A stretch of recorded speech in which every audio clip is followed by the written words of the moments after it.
What you're about to see is a matter of human record. Explain it? We cannot. Disprove it? We cannot. We simply invite you to explore with us the amazing world of the unknown, to take that one step beyond.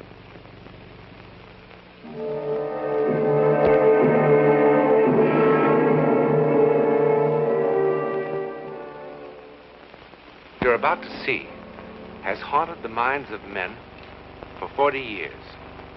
A miracle or a soldier's fable? You decide. At 22:30 hours on the night of November the 14th, 1915, something happened in the war-darkened skies over Europe. It was seen by a British mortar unit here in Flanders. It was by a Russian sentry on the East Prussian front. It interrupted the maneuvers of an Italian infantry company here. It was observed by an Allied reconnaissance plane over the English Channel. Thousands of soldiers from all the nations of Europe ultimately were involved. But in the beginning, there were only 4.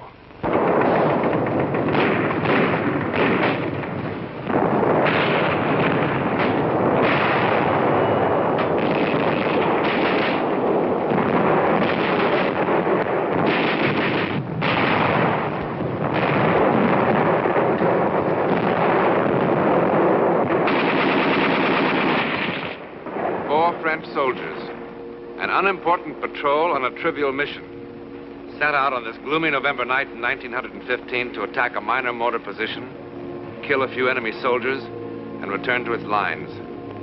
Indeed, a modest beginning for what is now just seconds away.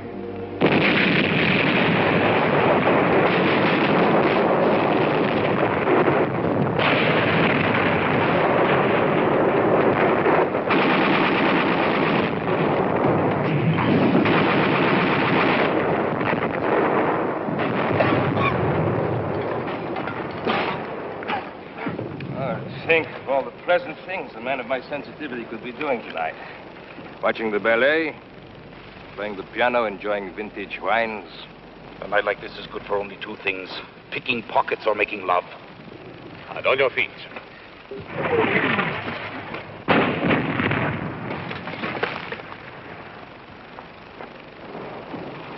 On your stomach, on your feet, on your stomach, on your feet. Oh, what an unpleasant war. Those flares, do they mean they've seen us? Probably. What will happen? If they kill enough of us, the next ration of schnapps. If we kill enough of them, perhaps they let us take a bath. It must feel strange to kill for the first time. Strange. Actually, I enjoy it. Each time I kill, I think there's one less push between me and those lovely bottles of wine gathering dust in my cellar. When's that blasted thing going to fall? Probably hanging from a parachute. Where do you see a parachute? How can it just hang there? It's so bright. Come on. Burn up. Fall.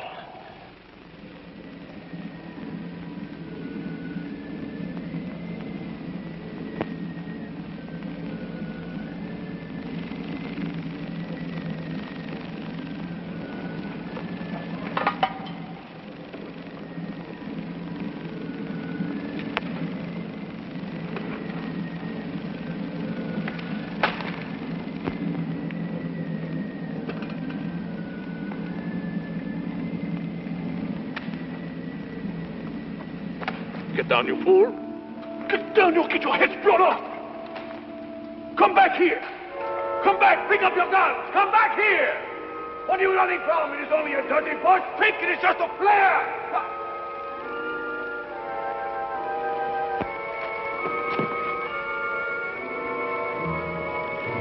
Oh, my God. My God.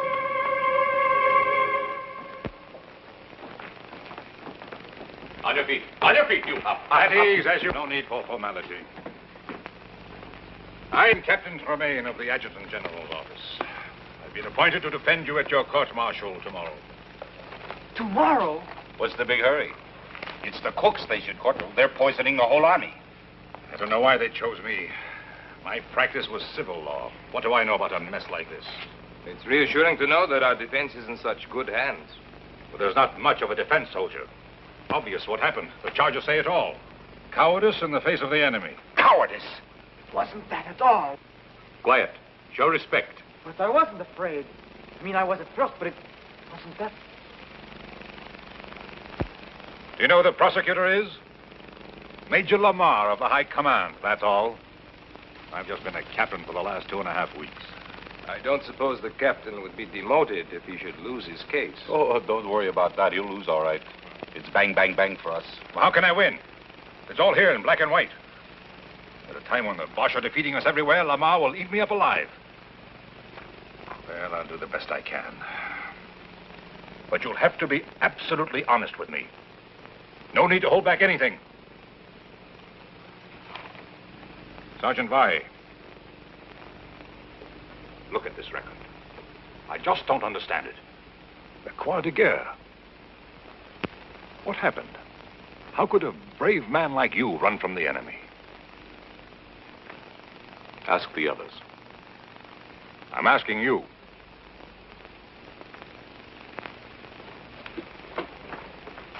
Look, they're going to make an example of you men. That's why they're doing it so fast. Don't you understand that? Sir, ask the others. I really don't want to ask any of you. I don't like to defend cowards. Why do you call us cowards? What did you want us to do? At first I was blinded by the light. I couldn't see anything. And then I wasn't in the shell hole anymore. I wasn't. I was home. Home? Yes.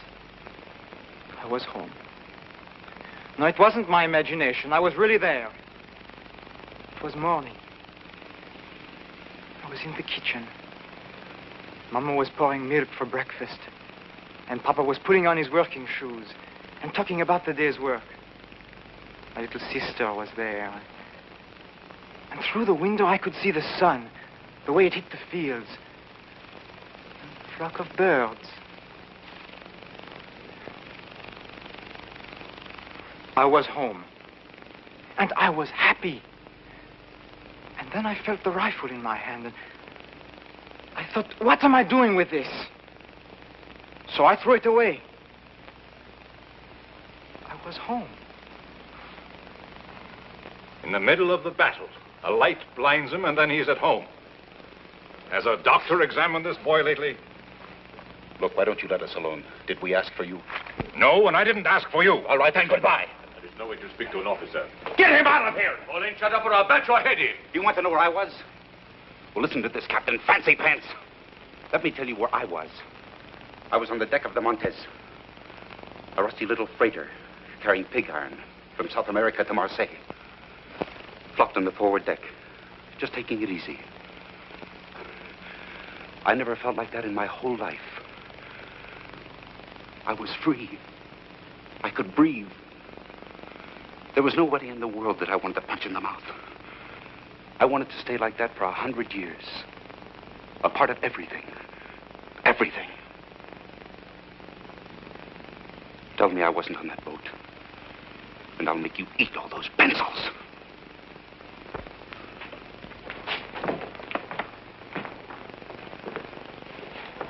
I'm sorry, sir, but what can you expect in today's army? When that flare burst, I really didn't see a thing. Well, that's better. Then why did you run? Somehow the air had changed. It had become soft and warm like a summer's night. In November? Oh, logic told me it was freezing cold. And yet I felt a warm breeze on my face, and my feet were no longer cold. And the air was suddenly filled with all sorts of remarkable scents. Tangerines, night flowers, dust, the way it settles after it's been watered down. And I think even incense. The kind my aunt used to burn under her favorite saints in church. Feast of odors. After the stink of war. I felt an exaltation, a love of life. And the gun in my hand suddenly, it suddenly felt obscene.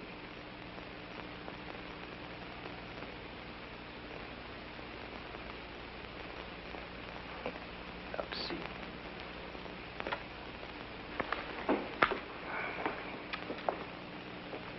Sergeant, sometimes on a patrol, it's no secret, the men take along a little brandy in their canteens to keep warm. Ha! Now we were all drunk. You're all talking like drunks. Nobody had a drop. What did you see, Sergeant?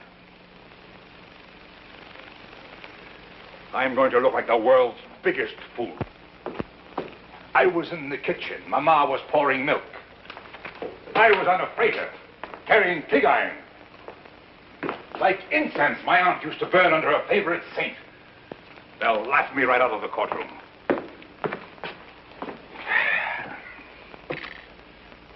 All right, let's begin again. You from the testimony of your men, Sergeant. Let me see. Ah, yes.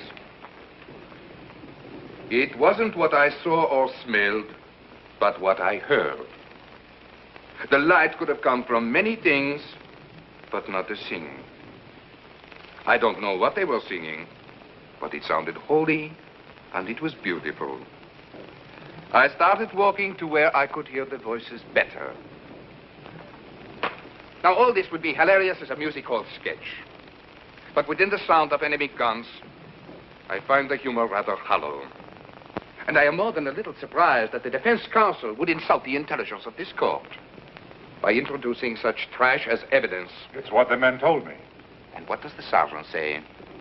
What did the sergeant see, hear, or smell? I heard the Bosch cannon and machine gun. I smelled, and there was a dead body in the shell hole. I saw a flare that lasted a long time. Have you seen no other flares that lasted a long time? Not like this one. Maybe it was a new Bosch invention. It stayed there for I don't know how long. It was cloudy, and the flare cast shadows against the clouds. Well, at last we're beginning to hear some sense. You and your men were frightened by shadows and you ran. Is it correct? Yes, I suppose so, sir. Well, we should thank the sergeant for putting an end to all this nonsense once and for all. You're excused. Thank you, sir. One moment. The defense counsel has already questioned the witness. Just one more question, sir. You agree with Major Lamar that you and your men ran from the enemy? Well, sir, there was this shadow. You saw the shadow and you and your men ran. That's what you just said, correct? Yes, sir. Then I charge you with perjury. What else could it have been but a shadow? I am referring to this.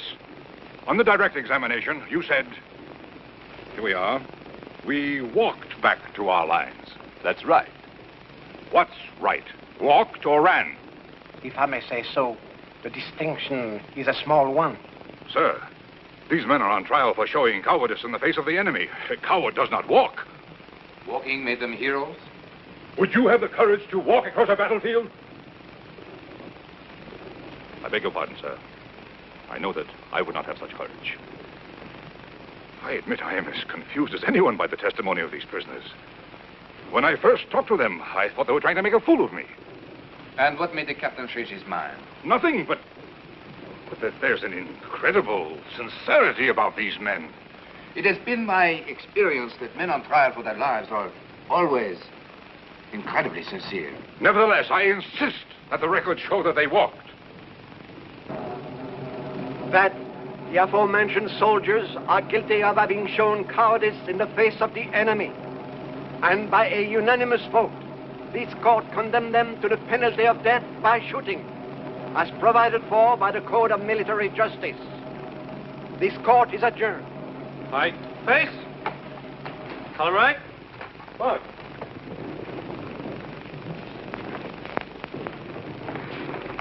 Cheer up, Captain. You did a good job. better than they deserve. Are you sure that's all it was, sir? All what was? I mean what the sergeant said, that the shadow was caused by a flare. Of course. The rest is rubbish. Be sensible. What else could it have been?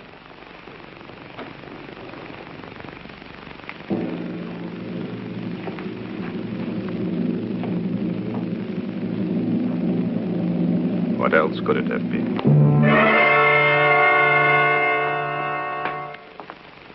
Good morning. Is it? It's difficult for us to tell down here. I'm going to see the commanding general and try to get a stay of execution. You don't sound hopeful. I'll do my best. I think you will. And that's most curious. Why? I'm a lawyer, that's why. When you first came down here, you wanted to spit in our eye. But in the courtroom, and now. And don't tell me you actually believe our outrageous stories. I don't know what I believe. Anyhow, while I'm in town, I could mail your letters if you wish. When do they get rid of us? It's scheduled for 1400 hours. No letters, Sergeant? After 18 years in the Army, I've nobody to write to, sir. Sergeant, is that all it was? Just a shadow? If I told them I saw Noah's Ark passing by, would that have saved us? No, I suppose not. Oh, Captain, you could do me a favor.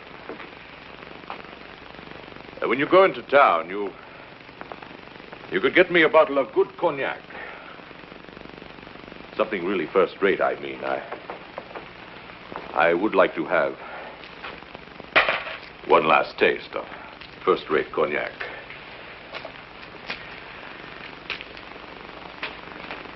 Of course. It wasn't the shadow. And I don't imagine things. I'm as hard-headed as an ox. What I saw, I saw. When I looked up, the flare was still burning bright. And there, as big as the sky itself, was the face of the first man I ever killed.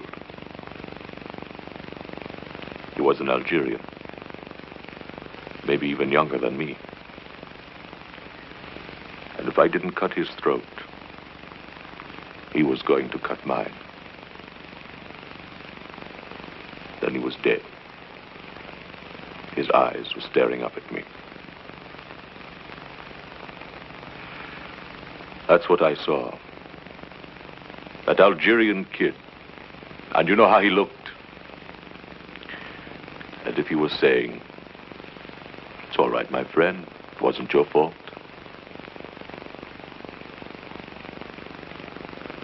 That didn't make me feel any better about it.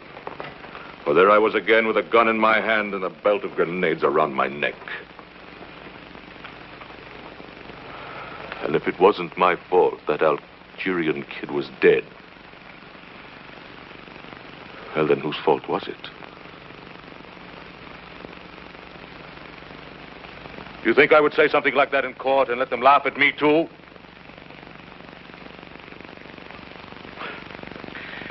But if you were to get that cognac, well, I can still drink it. You better hurry, sir.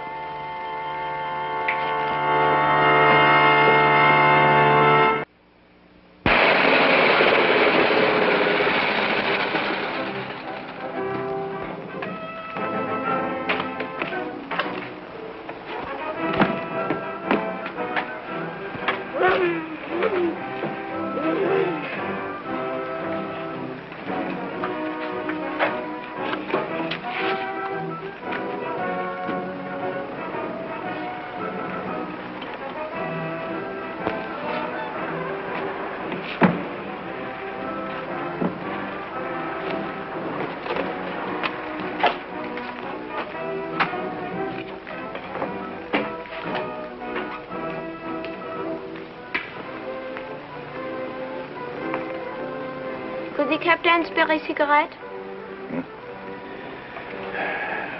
Take them all. Thank you, sir. Oh, thank you. My grandfather will be so happy. You see, we are all that's left of a family of 7. I'd like to return the captain's kindness. That's all right. Would the captain like a sack of white flour? At a reasonable price. No thanks. Or fresh pater or eggs? May I have a fine Polish ham? Does the captain need any potatoes? A gold watch, in perfect condition. Solid gold. Bite it. Not after 2. Can't be that late. 10 after 1. My grandfather thanks you for the cigarette. Can you get me some cognac? But of course. It's got to be first class. First class cognac is expensive. Doesn't matter. I'm not bringing them anything else. Pardon? I've got to have it right away. Have to be back at the prison before 2 o'clock. Our house is at the edge of town. Get in. I'll direct you.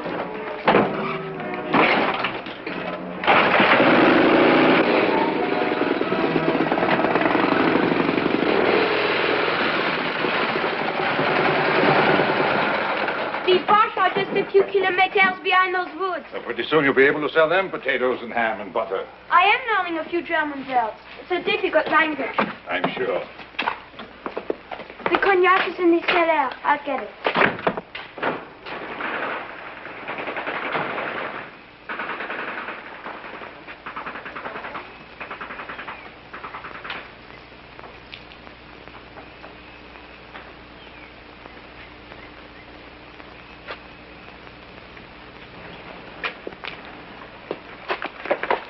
You do not need a gun. I threw mine in the river. I've been walking through the trees for I don't know how long. I'm tired. Very tired. For me, the war's finished. Let someone else call ready, aim.